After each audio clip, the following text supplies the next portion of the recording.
Good morning. I am Carl Gustav Jung, and for over 5 decades I have devoted my life to understanding the depths of the human psyche.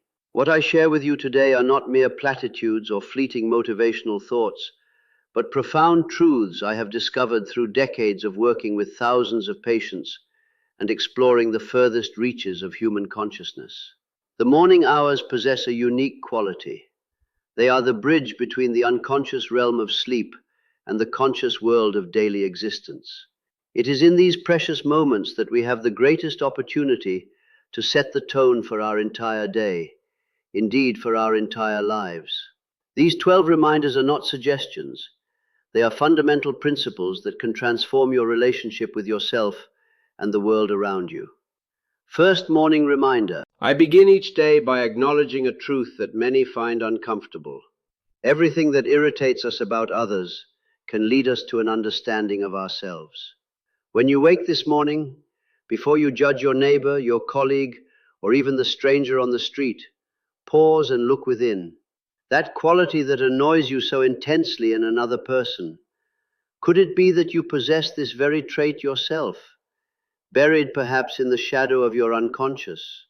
I have observed this phenomenon countless times in my practice. The patient who despises dishonesty in others often harbors deep deceptions about themselves. The person who cannot tolerate weakness in others frequently struggles with their own feelings of inadequacy. This is not coincidence. This is the projection of our own unconscious content onto the world around us. When you catch yourself reacting strongly to someone today, stop and ask yourself, what is this reaction teaching me about my own hidden nature? This single practice can revolutionize your self-understanding. Instead of exhausting your energy in judgment and criticism, you can use every interpersonal friction as a mirror to see yourself more clearly. The shadow, as I have termed it, contains not only our repressed negative qualities, but also our unlived potential. When we begin to own our projections, we begin to reclaim the energy we have been unconsciously giving away. This energy, once retrieved, becomes available for our own growth and transformation. Morning reminder. Your life is not happening to you, it is responding to you.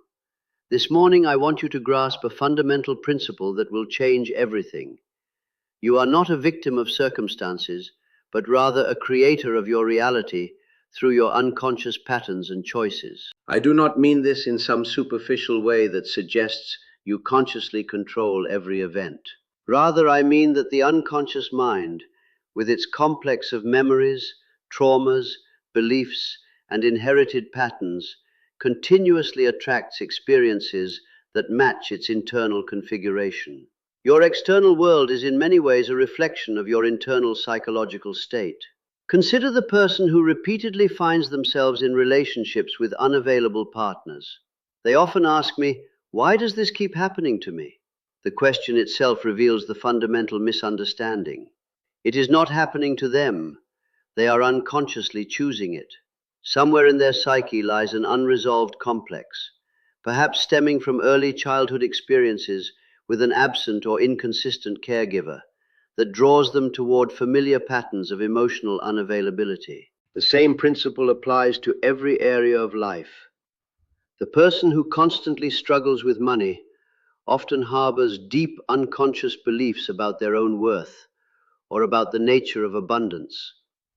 The individual who finds themselves repeatedly in conflict at work may be projecting an inner authority complex onto their external environment.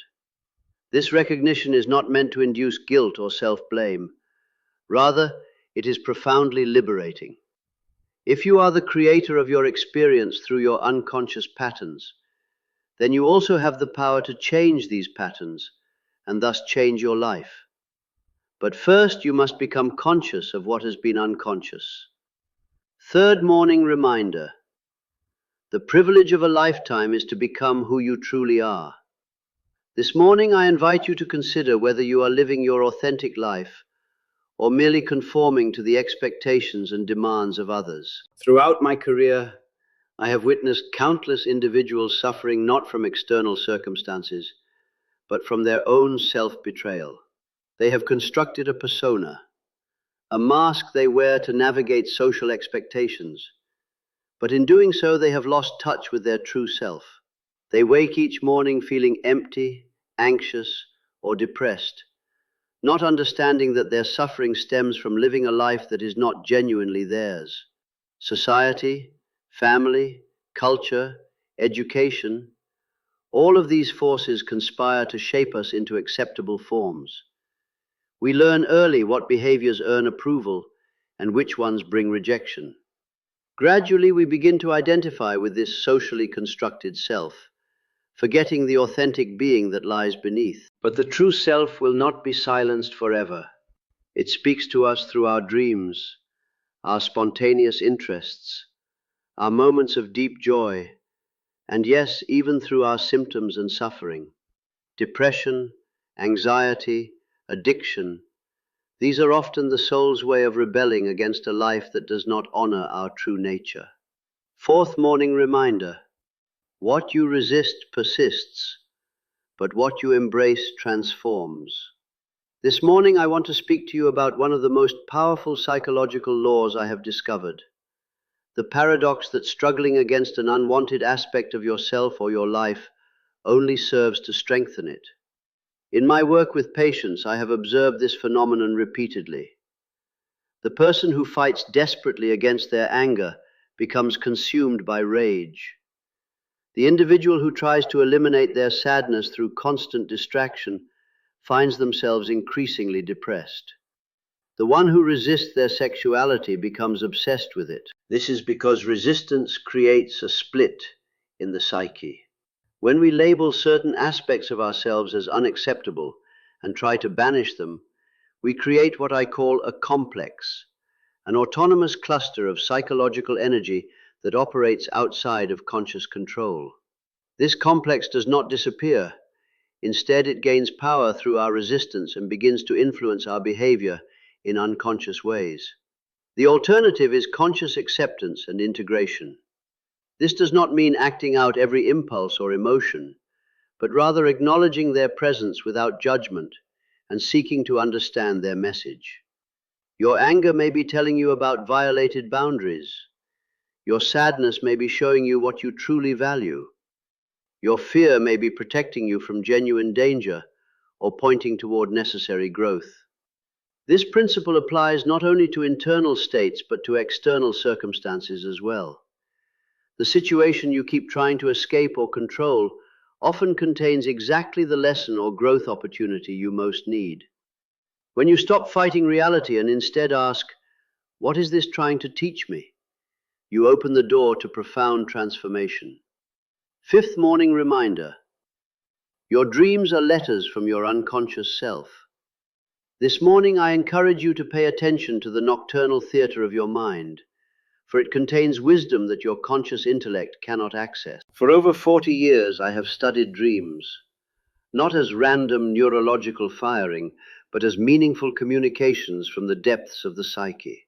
Dreams speak in the language of symbols and metaphors, revealing truths about our inner life that our rational mind often cannot accept or understand.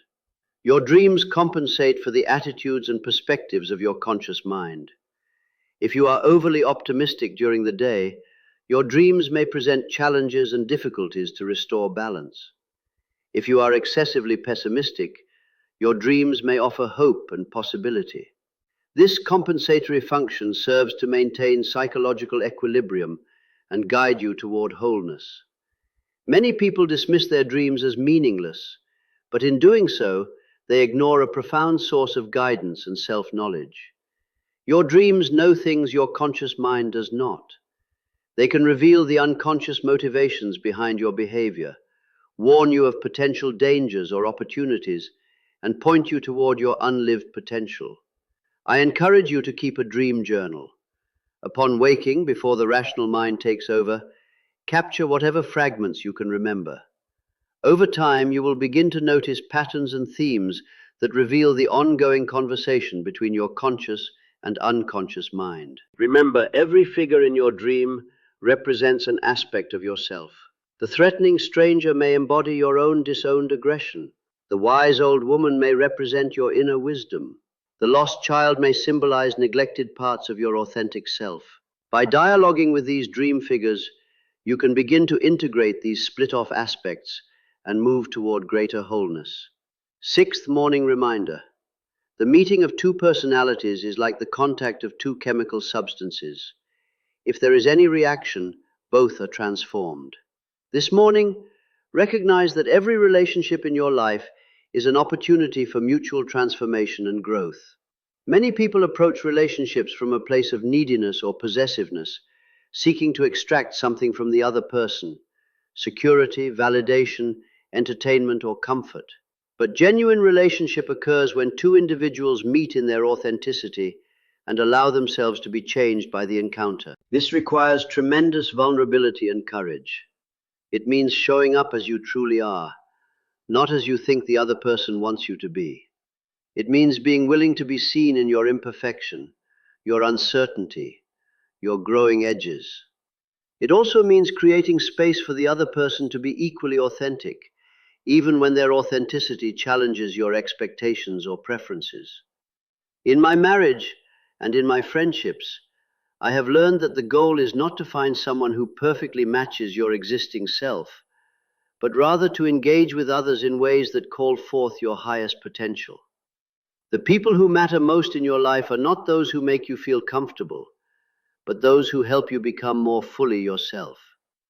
Conflict, too, becomes a doorway to deeper intimacy when approached consciously.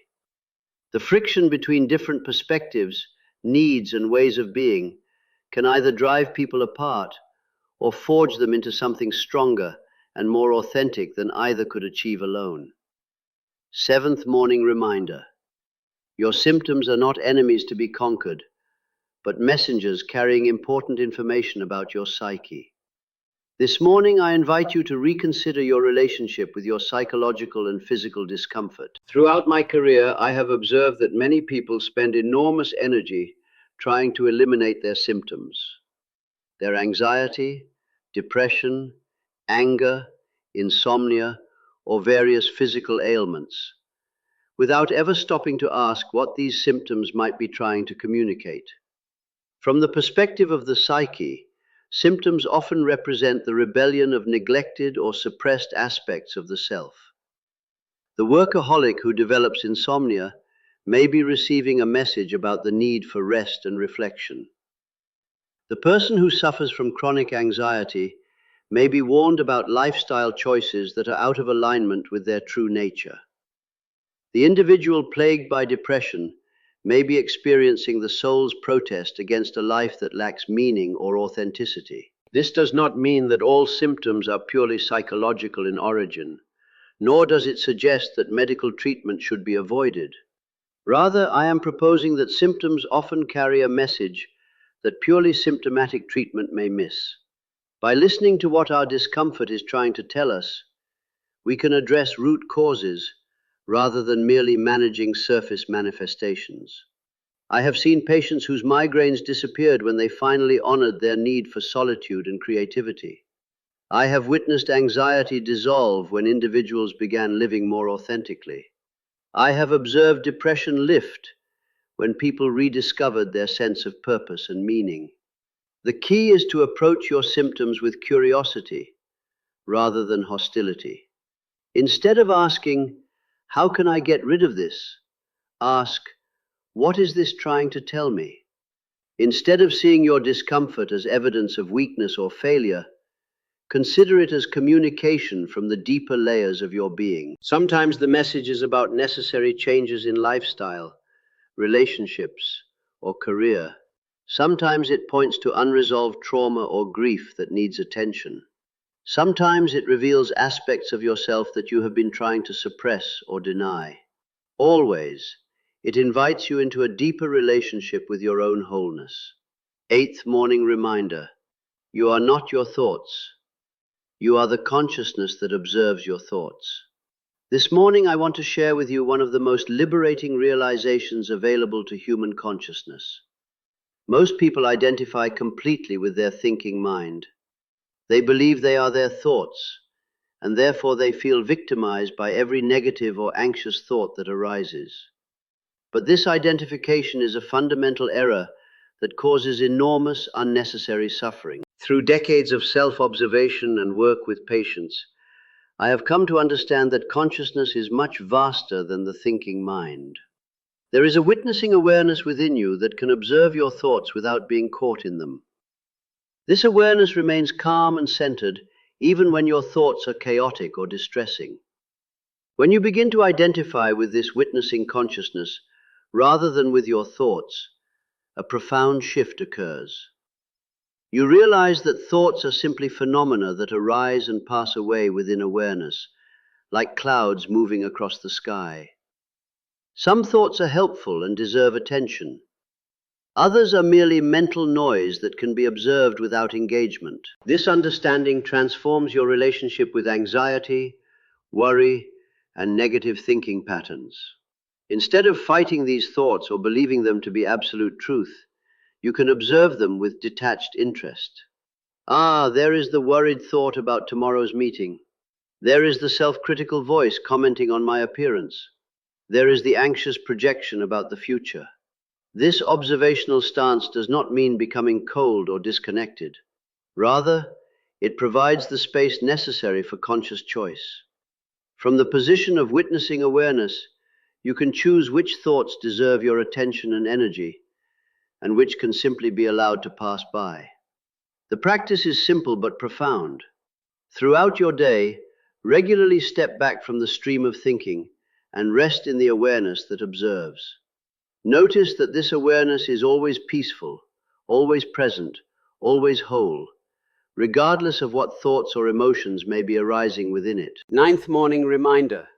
The greatest tragedy is not that life is short, but that we wait so long to begin living authentically. This morning, confront the reality that time is your most precious resource, and you have been spending it according to other people's priorities rather than your own. In my observation, most people live their lives backwards. They spend their youth conforming to external expectations, climbing ladders that others have placed against walls they never chose. They postpone their authentic desires, telling themselves they will pursue their true interests someday, when they have more time, money, or security. But someday never comes. Or worse, it comes too late, when energy and opportunity have diminished. I have worked with countless individuals in the second half of life, who suddenly awakened to the realization that they had been living someone else's dream, while their own authentic self remained unexpressed. This realization often precipitates what I term the midlife crisis. Not a pathological condition, but a necessary awakening. The psyche rebels against continued self-betrayal, and symptoms of depression, anxiety, or restlessness emerge as the soul's demand for authenticity. But why wait for crisis to awaken you? This morning, right now, you have the opportunity to begin living from your authentic center. You can start asking yourself the questions that matter. What brings me alive? What would I do if I knew I could not fail? What aspects of myself have I been suppressing in order to fit in or please others? The fear that stops most people is the concern about others' reactions. What will my family think? What if I fail? What if I'm not good enough? But consider the alternative, the slow death of living a life that is not truly yours. The regret of reaching the end of your days knowing you never dared to discover who you really are. Your authentic life is not waiting somewhere in the future. It is available to you right now, in this moment, through every choice you make to honor your true nature rather than your conditioned self. 10th morning reminder. What is meaningful is not what happens to you, but what you make of what happens to you. This morning, recognize that you possess the extraordinary power to transform any experience, no matter how difficult, into wisdom, strength, and deeper understanding. Throughout my life, I have faced many challenges: professional criticism, personal losses, periods of intense psychological turmoil, and the ordinary difficulties that accompany human existence. What I have learned is that these challenges were not obstacles to my development. They were the very means through which I developed. The events of your life in themselves are neither good nor bad. They are raw material. A divorce can destroy someone or lead them to discover their independence and strength. The loss of a job can devastate or liberate. A serious illness can embitter or awaken profound appreciation for life. The difference lies not in the event itself, but in the meaning you create from it. This is perhaps the greatest freedom available to human beings, the freedom to choose the story we tell about our experiences. You can interpret your difficulties as evidence that life is unfair and you are a victim, or you can see them as opportunities for growth, wisdom, and the development of compassion. I am not suggesting a superficial, positive thinking that denies the reality of pain and loss. True meaning-making acknowledges the full weight of difficult experiences while refusing to be crushed by them. It asks not, "Why did this happen to me?" but, "How can I grow from this? What is this experience teaching me? How can my suffering become a source of wisdom and compassion for others?" Viktor Frankl, my contemporary and fellow psychologist, survived the concentration camps by discovering that even in the most extreme circumstances, we retain the freedom to choose our attitude toward what befalls us. This is the final freedom that cannot be taken away by any external force. Every experience in your life, joyful or sorrowful, welcomed or resisted, has contributed to making you who you are today. When you can embrace the totality of your experience with gratitude, seeing how each challenge has strengthened you and each joy has enriched you, you step into a profound acceptance of your own life story.